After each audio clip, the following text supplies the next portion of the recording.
plead our own cause. Too long have others spoken for us. John B. Russwurm and Samuel Corner said these words in 1827 in the first Black-owned and operated newspaper, Freedom's Journal. I'm Rosemarie Miller, and I'm here with Morgan DeBaun, the CEO and founder of Blavity, to tell us about the state of the Black press in 2023. Thank you so much for joining me today, Morgan. Thank you for having me. Absolutely. So, Morgan, how are you all applying this quote in 2023 at Blavity?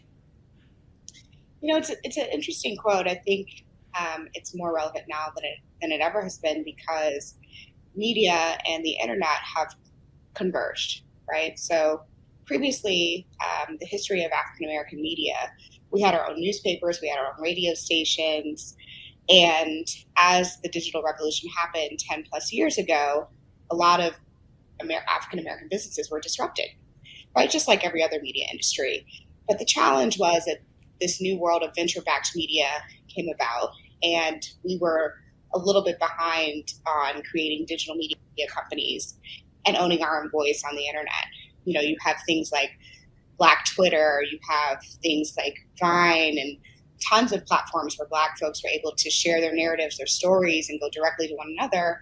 But as times changed, it was important that we built our own media company so that we could actually control our own narratives, regardless of whatever platform decides is trending or not trending that day. So how has that change impacted ad revenue lately?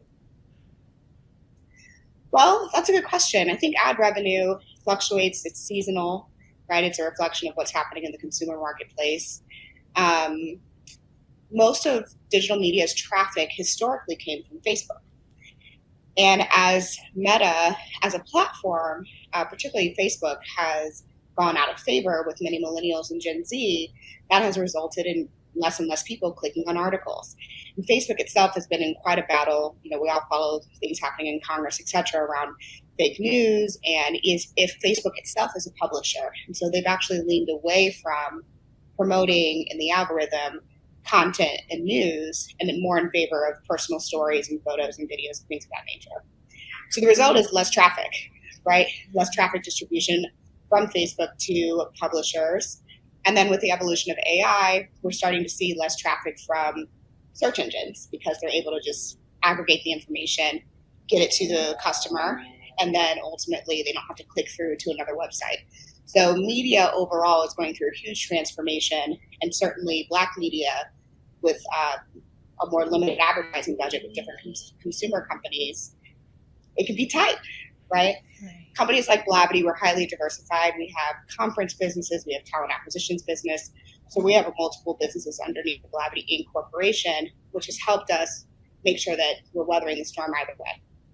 Mm-hmm. So this makes me think about what Black media companies are actually promoting to their audiences. Like, are we actually informing Black people with the right information? I'm kind of thinking about the collapses of multiple banks and how I didn't really see that highlighted in the Black press, but that's a major thing. It's such a good point. So one of the things that you're highlighting is actually that the digital media landscape, the content that we're all covering has had to shift quite a bit because of keyword blocking from advertisers and advertising agencies. It's a huge problem. It's the number one problem that I talk to my executives about in the media business because of brand safety rules happening. Like, I'm sure you've heard the conversation on brand safety with like YouTube or other platforms, but that trickles down to brand safety on the articles that we write.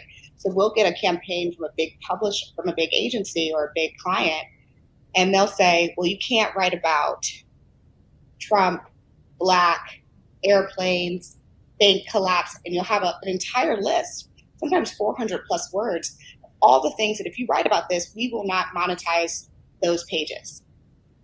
And so the result is over time, you're really disincentivizing your editorial team from being independent and writing about the things that matter, environmental sustainability, financial literacy, you know, things that are impacting us in our community, police brutality. You would not believe the keywords that were blocked during George Floyd and the uprising.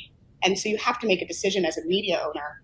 Are you going to do what's right and what's good for the community and what's going to inform the community, but at the risk of not having any cash flow? Or are you going to compromise and split the difference and try to meet the need for advertisers and your clients, which may have a negative outcome, ultimately for your community in terms of access to information? So what is Blavity doing in this case? Blavity, we do both. So certain sites are very brand safe. So we have a portfolio of brands that we work with. One is our publisher network, and those span everything from food blogs to pet blogs to entertainment sites like the Shade Room. So we work collaboratively with other publishers, and on our own brands, our owned and operated brands, some of them are more brand safe than others. So Blavity, I say Blavity.com, you write about what the people need to read. Things like travel noir, our lifestyle, our travel site, they do take in consideration keyword blockers.